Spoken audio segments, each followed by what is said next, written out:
Para media yang sudah datang dan terima kasih sudah nonton, semoga suka.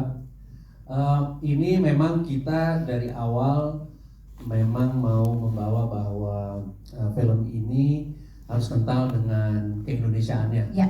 Jadi lebih ke apabila scenario ini terjadi di Indonesia, ya mungkin seperti ini gitu, yang kena bakalan rakyat dan segala macamnya dengan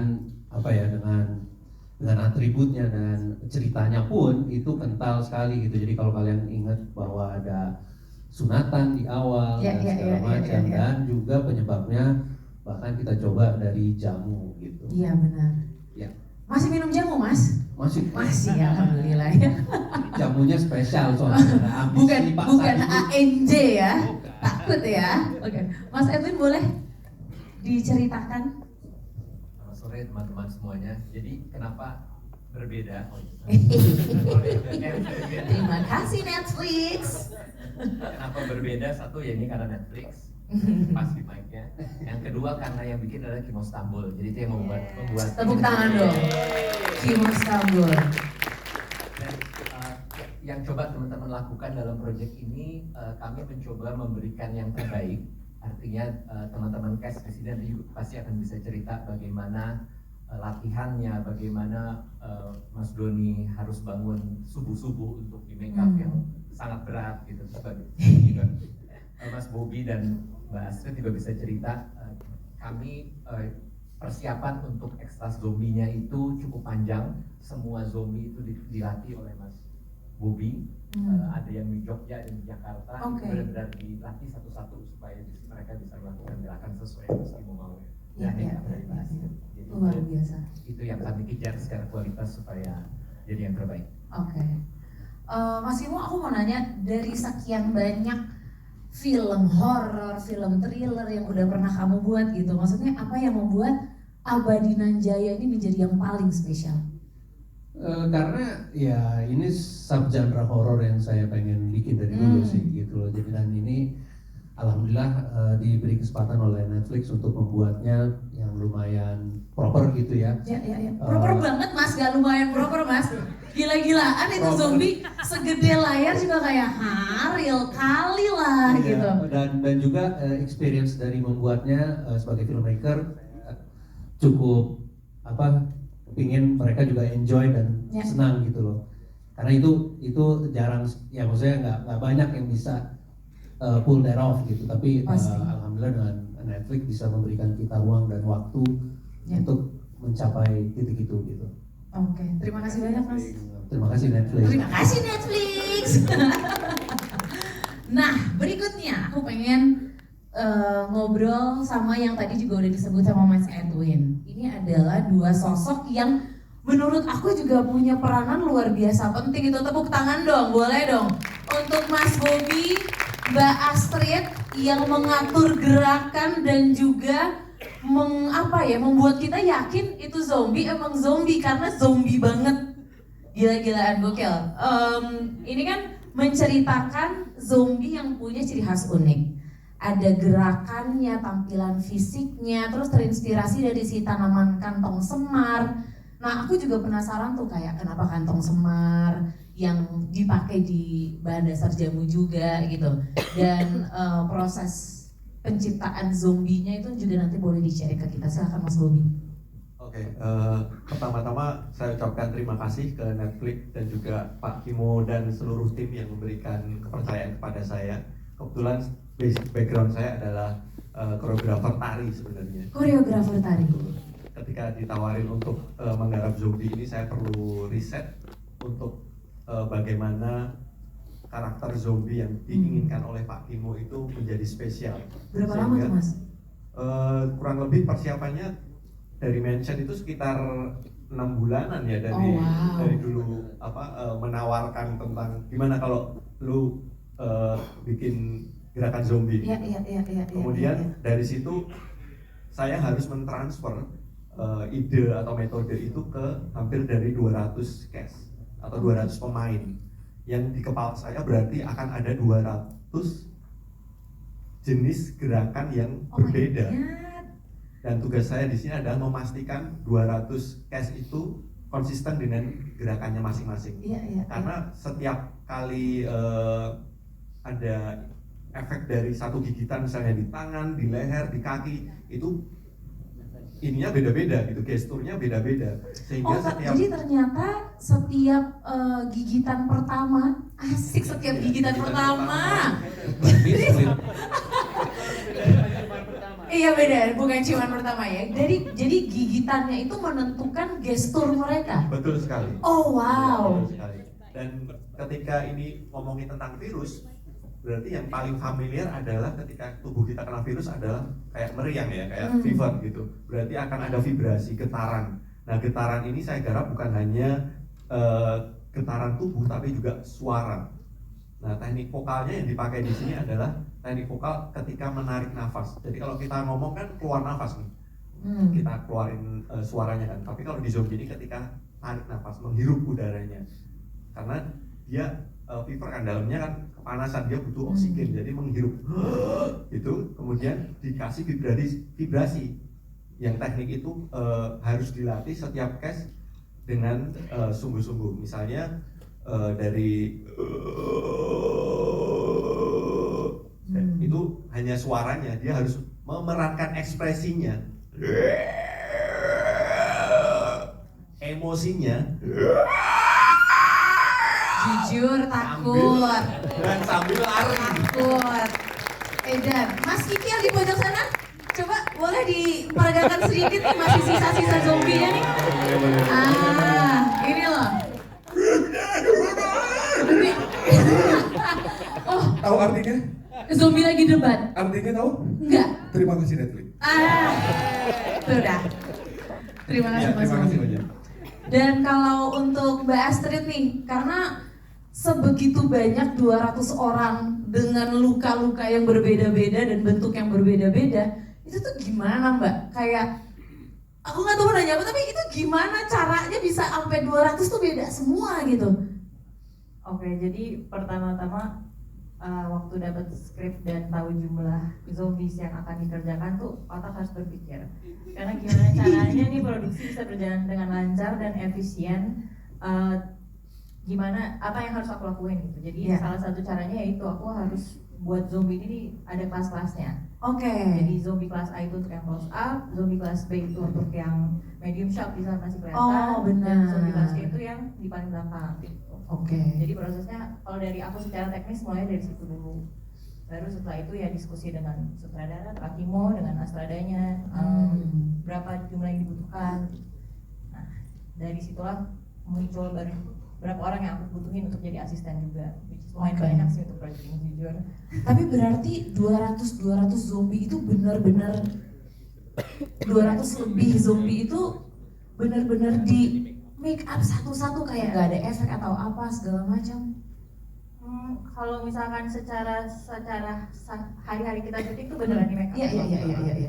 Dan memang pesan Pak Kimo dari awal, beliau ingin semaksimal mungkin yang praktikal. Jadi jadi sesuai dengan request Pak Kim ya, kita usahakan yang terbaik. Siang bolong gitu, lari-lari apa segala macam tuh biar tetap stay gitu tuh gimana Mbak Astrid? Jadi memang aku kan belajar makeup effect juga waktu itu. Oke. Terus ada beberapa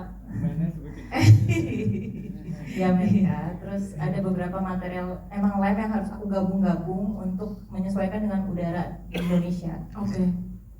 Baik, tepuk tangan sekali lagi Mbak Astrid. Ya, semudah yang saya bayangkan untuk berperan sebagai manusia biasa kemudian bertransformasi menjadi zombie dengan melalui stase-stase gitu.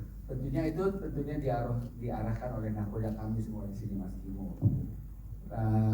Belum semuanya termasuk Netflix ID, Mas Edwin, untuk mempercayakan kita semua berperan sebagai zombie. Yes, tepuk tangan boleh dong untuk kita semua. Dan itu nggak mudah. Tentunya teman-teman di sini juga pasti belajar dan pasti juga punya riset gimana supaya zombie ini nggak beda gitu. Kalau tubuhnya muka siap, bahunya siap nggak gerak gitu. Mata siap, bahunya siap nggak gerak. Ya itu ada Mas Bobi di sini, ada Mbak Aziz. Kemudian ada juga Stena dan Mbak Gucok di sini sebagai mungkin nggak hadir di sini. Tapi intinya adalah ini pertama kali saya berperan sebagai manusia biasa menjadi zombie atau sebagai horor keluarga atau horor romantis atau apa, saya nggak tahu genre-nya, saya terlalu goblok untuk berbalisasi seperti itu. Tapi menurut saya yang saya dapatkan adalah tentunya setiap departemen pasti punya riset dalam berlatar belakang Indonesia, kearifan lokal, kemudian teman-teman juga berusaha menguasai bagaimana sih gerak yang benar sebagai bukan yang benar sebagai gitu. Itu Iya loh. workshop kita lumayan capai dan kita semua bekerja dengan darah keringat, bahkan air mata yang juga kurang. Tapi kita semua mudah-mudahan hasilnya baik. Jelek bilang jelek, baik bilang baik. Kita nggak perlu penjilat di sini. Kita perlunya penggigit ya, biar jadi zombie ya. Oke, Dimas boleh zombie nyangkut gimana nih? Terima kasih teman-teman semua, terima kasih Netflix. Awalnya tuh pas baca sendiri gitu, siapa nih Pak Kimo, seru nih zombie, ambil sikat, seru nih pas ini zombie, tobat sih. Sumpah, susah banget.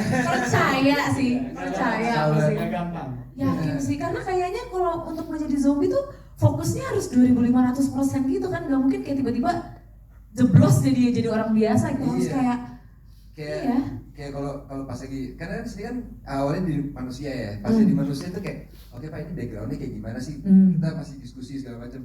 Begitu jadi zombie, apa backgroundnya kan nggak ada ya, masih kayak masih cuma lebih ke physically sih jauh lebih capek sih. Iya. Capek banget, tapi untungnya memang karena ini proper banget ya. Jadi kita tahu oke, gue akan menjadi zombie berapa jam kira-kira. Itu kita udah tahu gitu, karena jam kerjanya Pak Kimo jelas. Tapi pada saat udah action, wah itu udah kayak oke, kayak ini gue bentar lagi kelar nih. Capek banget. Ternyata nggak kelar. Berapa lama kayak satu take untuk menjadi zombie tuh kayak terpanjang kalian tuh ada berapa lama? Sebenarnya kalau hitungan take-nya nggak banyak Pak Kimo, Oke. tapi kalau hitungan satu scene deh bisa maksud aku. berhari-hari sih. Ada yang berapa hari? Satu scene kita mengerjakan beberapa hari. Beberapa hari ya. Oh my god, Pak Kimo BM ya.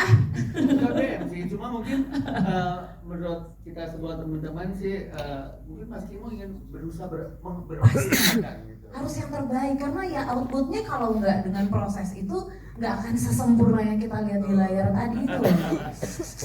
Seru banget. Oke, Mbak Sum, gimana nih Mbak Sum nih? Aku Kalau memang di terakhirnya itu belum selesai, ya memang jelas dari pedesaan itu akan masuk ke kota gitu, dan itu ya jawabannya nanti belum. Tergantung like kalian nanti di Netflix. Kalau misalnya dibayar thumbs up yang 2 biji, ya kita lihat apakah akan ada yang keduanya atau tidak gitu. intinya Tapi kalau lagi Pak. intinya possibilities tuh mungkin ada lah ya. Kita tidak menutup kemungkinan untuk apapun Pasti gitu ya. pasti. Ya. Kalau zombie kan belum tentu mati, Ki. Betul loh. Gimana sih? Rahman aslinya masih hidup Pak di bawah. Kan kalian digigit ya jadi zombie ya tadi lah. Suara-suara itu. Sadimin kembar Pak. Sadimin kembar punya adek. Benar. Apakah sudah cukup Kak jawabannya dari pertanyaan? Oke, baik. Memang saya tuh pengen banget lah, ada hal-hal yang jarang diangkat, dan ini adalah platform global yang kita dari awal tahu bahwa ini akan tayang di seluruh dunia. Makanya dari hal tersebutlah saya mikir gitu, apa sih lokalitas yang bisa kita coba masukin dan memperkenalkan ke dunia gitu ya. Salah satunya yaitu kita syuting beneran di daerah pedesaan, terus udah gitu ada dangdutnya, ada yang lain-lain, dan juga yaitu sebenarnya itu sunatan, kita mau bawa ini juga, ada sunatan yang seperti itu, kita ada azan, ada segala macam, dan hal-hal kecil-kecil seperti itulah yang yang saya mau bawa gitu, dimana ada petasan, ada kepolisian seperti itu dan segala macam, itu kan benar-benar lokal sekali yang semoga bisa diterima dan mungkin dianggap sesuatu yang berbeda dan menarik bagi community gitu. Itu Mas. Ya. Dan berikutnya mungkin boleh tuh perwakilan kita. dua cast mungkin. Jika memang terjadi, what will you do? Sebagai orang yang sudah merasakan lari-larinya nih ya, apalagi. Nah itu benar, dari sebelum aku mulai syuting, aku ngerasa kabur bisa lah dari zombie-zombie. Tapi setelah syuting aku kayak, Ernest lo pinter sih bro. Kayak aku bakal lakuin yang lo lakuin sih. Kayaknya setelah proses syuting ya, tapi pas sebelum syuting sih masih kayak bisa nih kayaknya coba lari kabur dari mereka gitu. Mungkin kalau ada option mungkin ke laut gitu kan belum coba ya, siapa tahu gitu bisa kan kalau nyemplung di laut. Tapi kayaknya nggak, masalahnya cita-citanya ke laut, dari kantor polisi nyebrang jalan aja belum tentu bisa kan? Nggak bisa.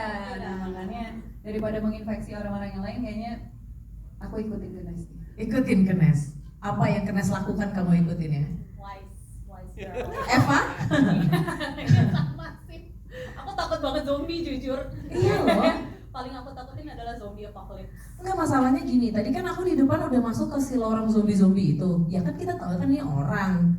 Tetap takut loh. Kayak kayak no, not me. Gak enak gitu. Jadi kalau Eva, apa yang akan kamu lakukan? Sama, mencoba untuk survive dulu ya. Ya, I'm such a bad runner. Aku nggak suka lari.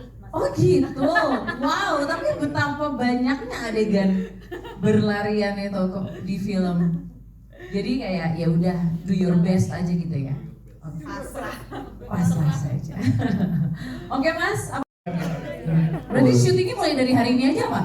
Kan zombinya udah banyak di luar. Kenapa tadi judulnya tidak Glorious? Eternal and Glorious. Kenapa ya? Itu bukan keputusan gue kayaknya bro untuk judul.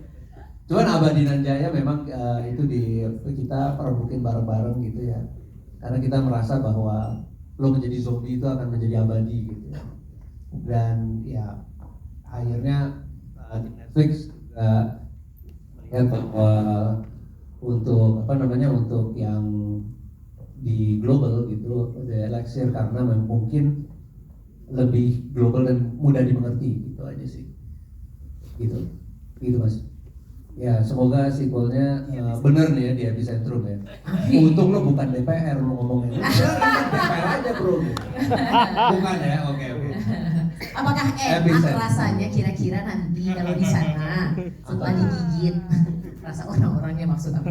But anyway, itu harus ada sesuatu di dalam, kalau gua melihatnya ya almost like every zombie pasti punya kryptonite-nya gitu ya.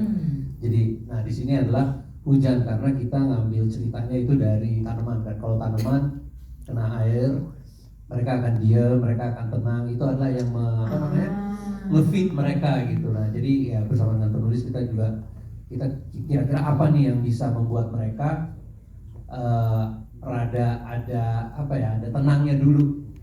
Dan kita mikir juga karena kalau enggak karakter ini kita harus jalan terus dan berjuang terus dan akan menjadi monoton gitu, jadi kurang menarik. Jadi disitulah kita pikir kayak oke, I think karena memang ini dari tanaman dan segala macam, itu yang kita membuat karena hujan ini dia akan tenang gitu. Dan kayaknya sih gua nggak tahu, gua belum ketemu film lain yang kayak gitu, jadi gua ya ini kayaknya bagus gitu. oh wow, Gitu sih. penjelasan. Ya. Mas Bobi katanya mau nambahin ngomong. Ganti.